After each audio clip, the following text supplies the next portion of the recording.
Olá, queridos, a santa paz do nosso Senhor Jesus, como é que vocês estão? Eu espero que bem, venho para gravar mais um vídeo aqui com o desejo de que os seus olhos sejam abertos para quem verdadeiramente Deus é, para quem verdadeiramente é o nosso Criador. A minha intenção aqui é de clarificar a sua mente e desconstruir o Deus fantasioso que a gente, por muito tempo, constrói nas nossas mentes. Por meio desse vídeo, eu quero glorificar o nome do Senhor, assim como em todos os outros vídeos, eu quero deixar aqui claro que toda a honra, que toda a glória seja dada para Jesus, que é o único digno de receber. Amém? Nós estamos acostumados nesses últimos dias a ouvir muito a bondade, a super graça de Deus, a hiper graça, né, de Deus. E Ele, queridos, Ele é sim um Deus de amor. Mas a sua palavra também vai dizer que Ele é fogo consumidor. O Senhor, Ele é tão santo, Ele é tão perfeito que Ele não se deixa contaminar. Ele não compactua com o pecado. Ele é um Deus acima de tudo isso. E Ele não responde ao pecado com misericórdia. Ele responde com fogo. O Senhor, Ele não... De forma alguma, Ele vai passar a mão na nossa cabeça diante dos nossos pecados. Ele vai sim querer que a gente busque a mudança. Mas Ele é totalmente contrário ao pecado. A gente imagina na nossa pequenez, na nossa insignificância que por muitas vezes nós podemos pecar, nós podemos errar, que no final Deus ele vai salvar todo mundo. Que no final todo mundo vai para o céu. Isso é um grande engano. Isso é se não for o maior engano de Satanás. Que Deus ele é tão bom, ele é tão poderoso que ele vai perdoar até quem não se arrependeu dos pecados. Isso é mentira, isso é um engano completo. E eu quero começar com vocês, eu vou ler bastante versículo para dar respaldo a essa palavra. Eu vou começar lendo Jeremias 18, que vai dizer assim: Esta é a palavra que veio a Jeremias da parte do Senhor. Vá à casa do oleiro, e ali você ouvirá a minha mensagem. Então fui à casa do oleiro e vi trabalhando com uma roda, mas o vaso de barro que estava formando estragou em suas mãos. E ele o refez, moldando outro vaso de acordo com a sua vontade. Aqui nós podemos ver claramente que o Senhor, nós somos vasos. Toda a criação do Senhor são vasos. E a Bíblia vai dizer que existem os vasos de honra e os vasos de desonra. Quem você tem sido, né? A gente precisa se questionar quem nós estamos sendo. O vaso que honra o Senhor ou o vaso que traz desonra ao nome dele? O vaso que traz desonra, ele vai quebrar e vai refazer. Então o Senhor, no 5, então o Senhor dirigiu-me a palavra. Ó comunidade de Israel, será que eu não posso agir com vocês como fez o oleiro? Pergunta o Senhor. Como barro nas mãos do oleiro, assim são vocês nas minhas mãos, ó comunidade de Israel. Se em algum momento eu decretar que uma nação ou um reino seja arrancado, despedaçado e arruinado, e se essa nação não, que eu adverti, converter-se da sua perversidade, então eu me arrependerei e não trarei sobre ela a desgraça que eu tinha planejado. Ou seja, o Senhor, ele cria vasos de honra e ele também cria vasos de desonra. Só que se o vaso de desonra se arrepender dos seus pecados, dos seus maus caminhos, o Senhor, ele está enviando a nação de Israel aqui um recado, uma mensagem para que ela se arrependa. Se essa nação se arrepender dos seus pecados, dos seus maus caminhos, o Senhor, ele muda a sentença. A gente precisa se atentar a isso. O Senhor, ele é tão misericordioso, ele é tão bom, que até os vasos de desonra o Senhor dá tempo de se arrepender. A gente somos vasos na mão dele. Como a gente pode dizer o que o oleiro, o que o nosso Criador faz ou não faz? A gente não pode, a gente não tem esse direito, porque ele é Deus, ele é acima de nós, ele está mais alto que nós. A gente, por ser orgulhoso, por acharmos que somos alguma coisa, a gente esquece o lugar de Deus, a gente se coloca num lugar de deuses quando nós não somos nada. Basta o Senhor, ele enviar um decreto e acabou a nossa vida. Eu queria aproveitar essa oportunidade também, o Senhor está me trazendo a memória e eu vou falar. Ele vem me tratando e ele trata todos os filhos, né? Do orgulho, porque acho que a primeira coisa que acontece quando as pessoas começam a reconhecer os serviços que a gente faz para Deus, vir o orgulho. Acho que a carne, ela tende a isso de uma forma muito forte. E o Senhor, eu fiquei por 3 dias com um cílio, sabe, na parte interna dos olhos, e eu não conseguia tirar aquele cílio e tava me machucando. E eu, com aquele orgulhozinho, sabe, pensando, meditando no Senhor, com aquele orgulhozinho por algum tempo, um orgulho bobo, que se a gente não se atentar, queridos, a gente cai.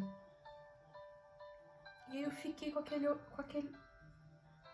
aquele cílio, eu não tava me ligando o que Deus, ele tava querendo falar comigo por um cíliozinho que tava no meu olho. Preste atenção.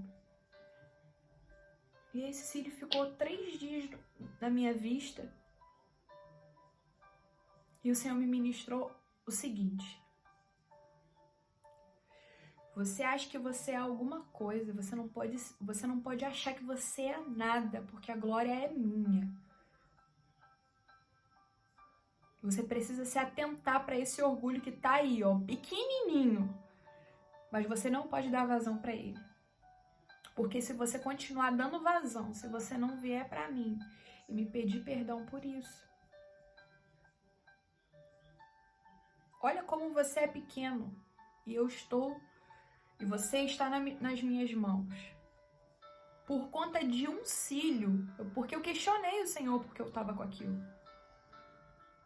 Você pode ficar com isso daí inflamado e pode ter que operar.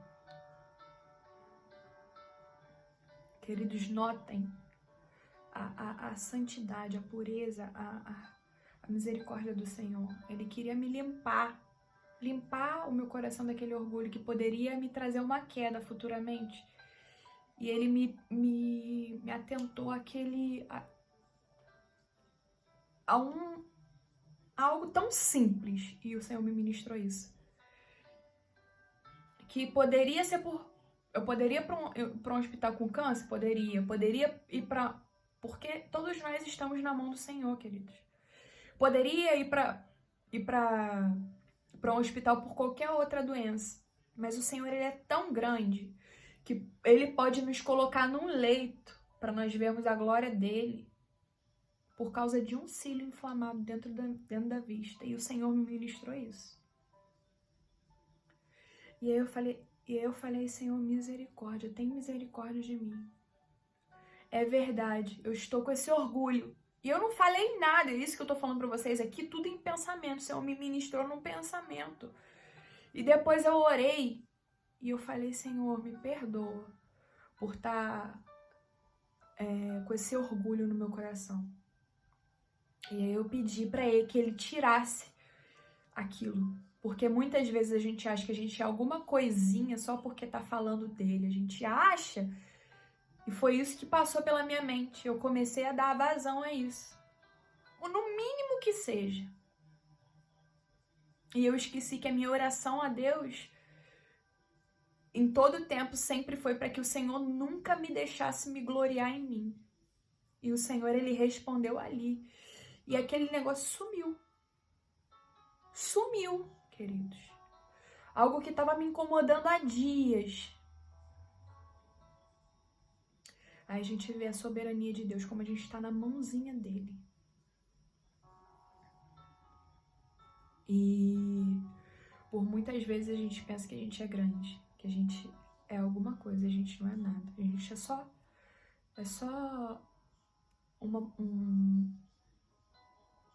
a vida, né? A Bíblia vai dizer que é algo tão breve que a gente nem percebe passar. E a gente ainda se gloria nisso. Então Deus, ele é esse. Ele é o oleiro nas nossas vidas. Ele é aquele que nos molda, nos forma à vontade dele. Só que nós temos livre-arbítrio. Nós podemos escolher servi-lo ou não. Por sua grandiosa misericórdia, a gente pode escolher ou servirmos a ele e seremos honrados por ele, ou dizemos não à vontade dele e sofremos as consequências por estarmos longe. Não é porque ele é mau, é só porque ele tem tudo de bom para nós e a gente escolhe não estar com quem é bom. A gente escolhe os nossos próprios caminhos, que são tão falhos. E aí, eu vou continuar lendo e agora eu vou lá para Jeremias.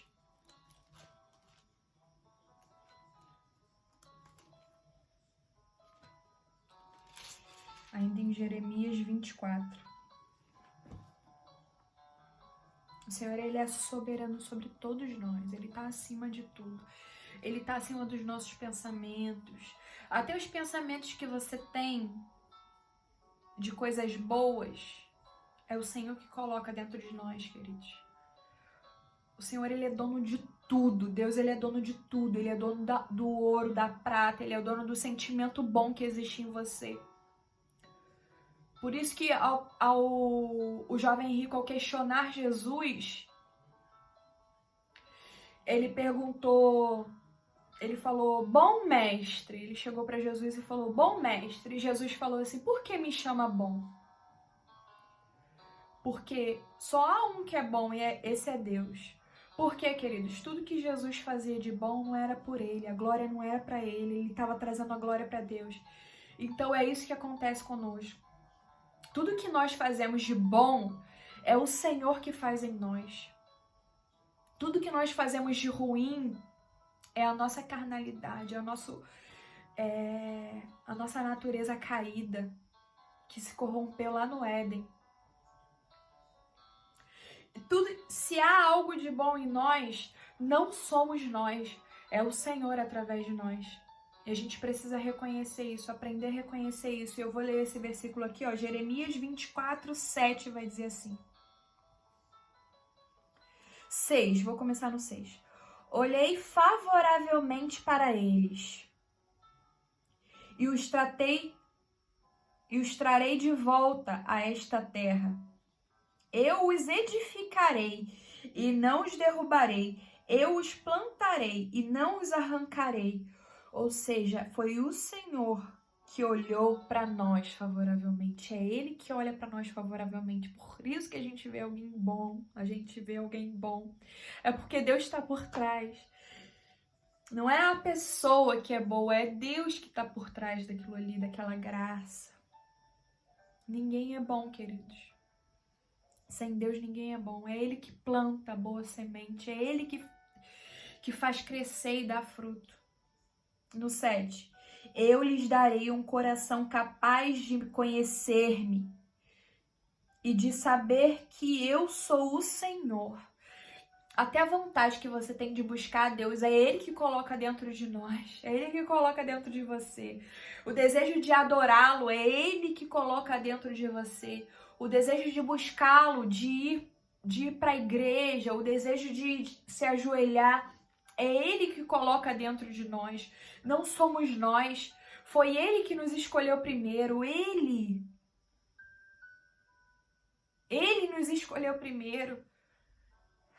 Aleluia. Serão o meu povo e eu serei o seu Deus, pois eles se voltarão para mim de todo o coração.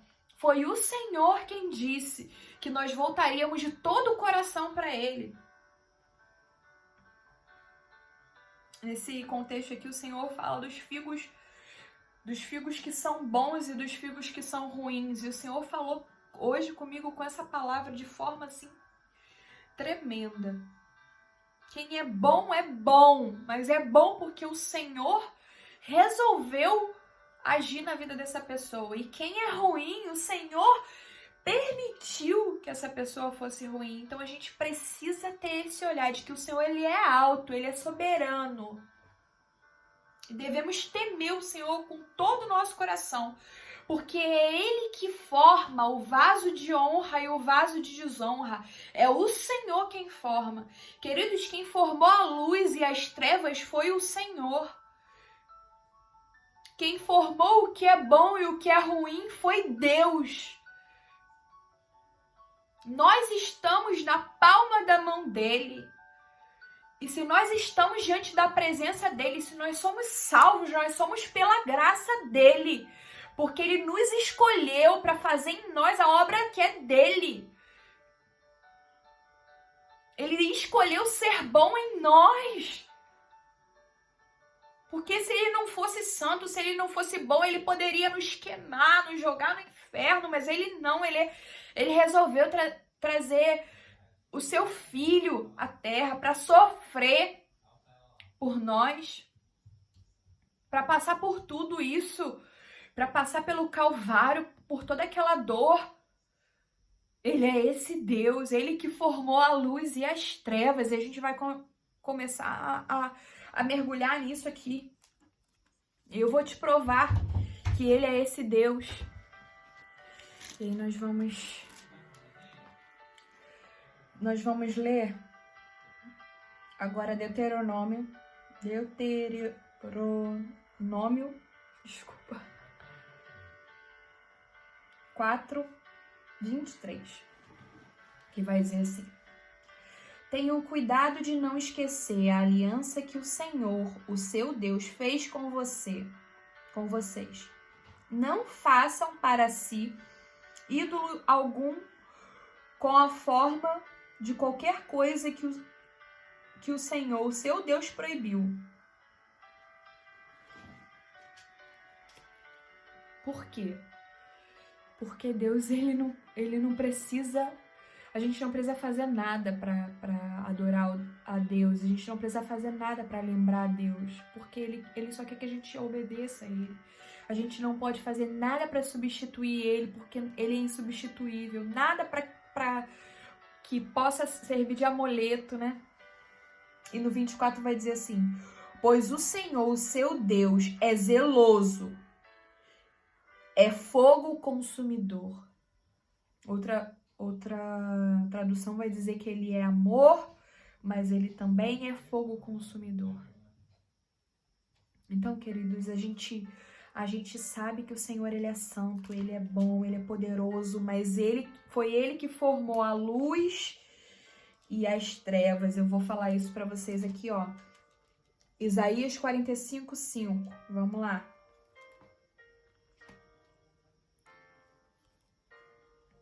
Quem criou Lúcifer?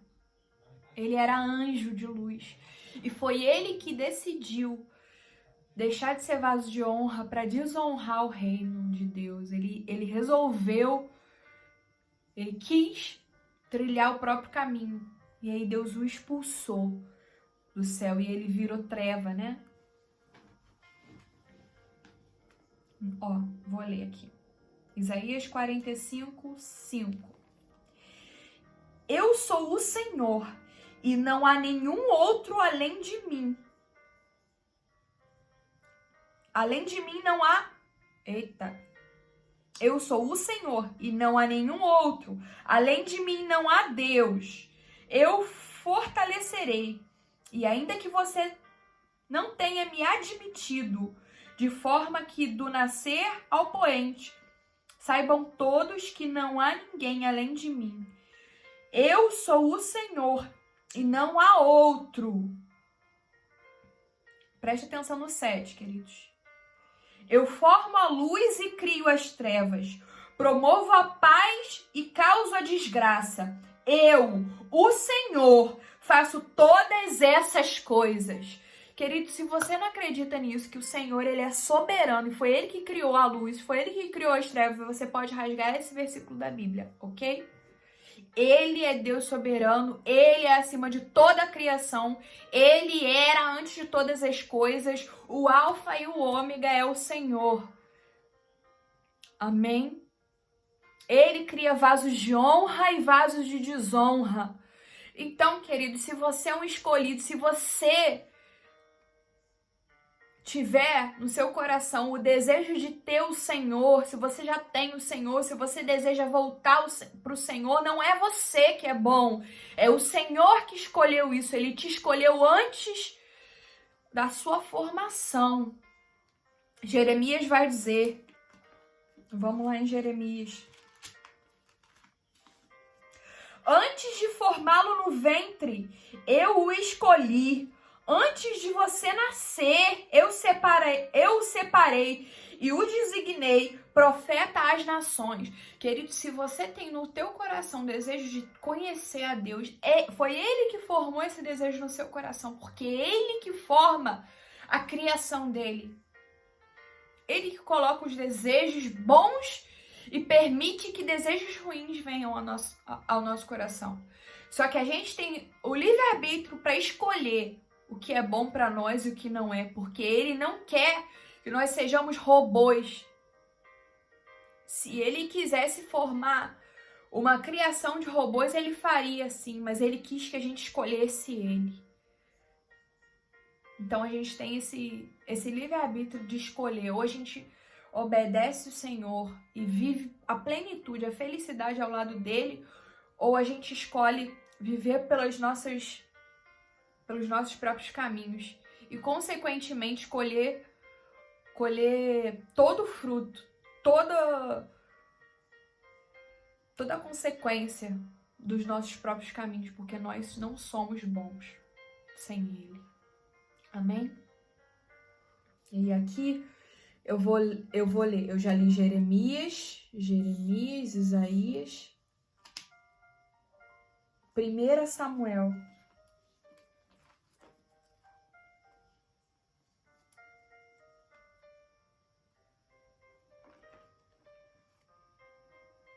Vou te provar que é o Senhor que coloca os espíritos bons e os ruins. Aqui, ó. 1 Samuel 16, 14. O espírito do Senhor se retirou de Saul, e um espírito maligno vindo da parte do Senhor. O espírito maligno que se apoderou de Saul foi da parte do Senhor, ó, que o atormentava. Amém, queridos? Eu tô marcando aqui aqueles que eu já li.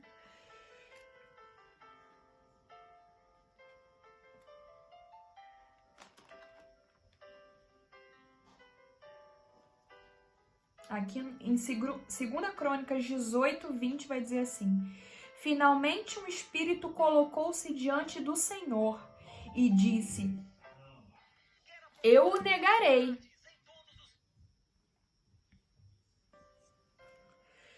Segunda Crônicas 18, 20 vai dizer assim: finalmente um espírito colocou-se diante do Senhor e disse: eu o negarei. E o Senhor perguntou: de que maneira? Perguntou o Senhor. Ele respondeu: irei e serei um espírito mentiroso na boca de todos os profetas do rei. Disse o Senhor: você conseguirá enganá-lo. Vai e engane-o. Foi o Senhor que permitiu. Amém? Agora nós vamos ler 2 Crônicas, já lemos. Vamos lá para o Novo Testamento. Vamos lá para Mateus. Porque todos os espíritos, queridos, por serem subordinados à autoridade soberana de Deus, eles precisam obedecer a Deus. Eles obedecem a Deus. A palavra de Deus vai dizer que eles temem e tremem diante dele. Mateus 8:31 vai dizer assim: os demônios imploravam a Jesus: se nos expulsais, manda-nos entrar naquelas manadas de porcos. Ele lhes disse: vão. Eles saíram e entraram nos porcos, e toda a manada atirou-se precipício abaixo, em direção ao mar, e morreu afogada. Os demônios, eles obedecem ao Senhor, porque Ele é Deus, porque Ele é soberano, porque Ele é grande. Aleluia.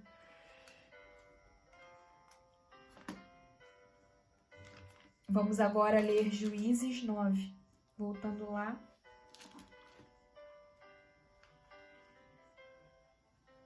Juízes 9:23 vai dizer assim: quando Deus enviou um espírito maligno entre Abimeleque... Opa!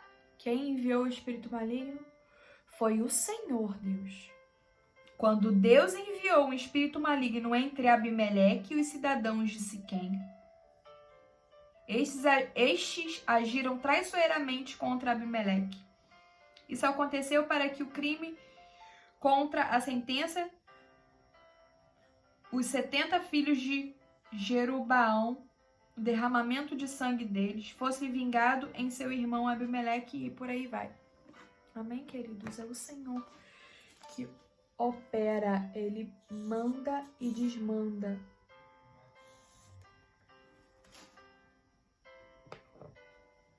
Ele é Deus. Ele pode todas as coisas. Quem somos nós? Quem somos nós para dizer que o Senhor pode ou não pode fazer? Somos apenas vasos.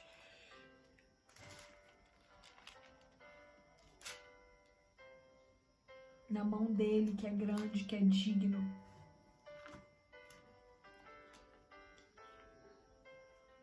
Eu vou terminar lendo.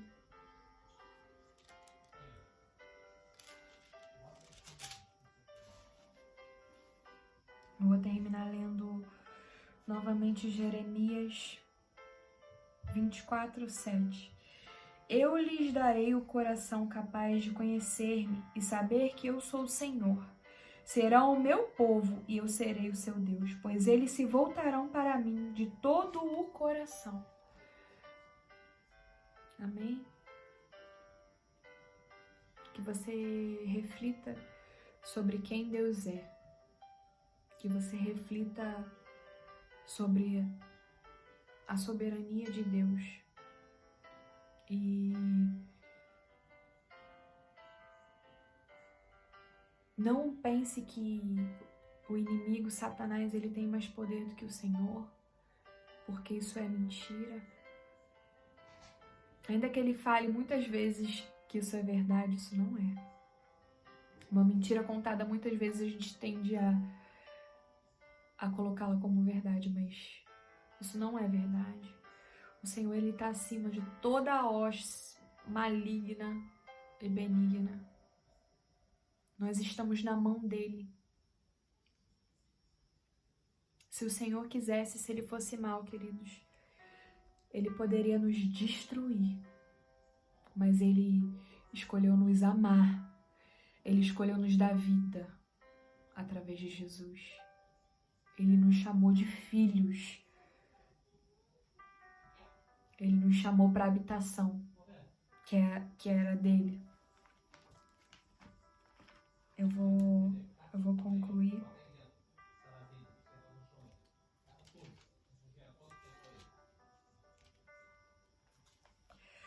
Lendo Efésios 2:4, que vai dizer assim: todavia Deus, que é rico em misericórdia, pelo grande amor que nos amou, deu-nos vida com Cristo, quando ainda estávamos mortos em transgressões. Amém? Se apegue ao Senhor. Se apegue a esse Deus que dá a vida, mas também pode trazer a morte. Nós estamos na mão dele. E agindo Deus, quem pode impedir? Ninguém pode impedir, queridos. Ninguém pode impedir agindo Ele, porque Ele é grande, soberano, eterno, poderoso, maravilhoso, fiel. Então agradeça se você tem um pouco de temor, porque Ele é o único digno de temor, de honra, de glória. Amém? Deus abençoe a sua vida.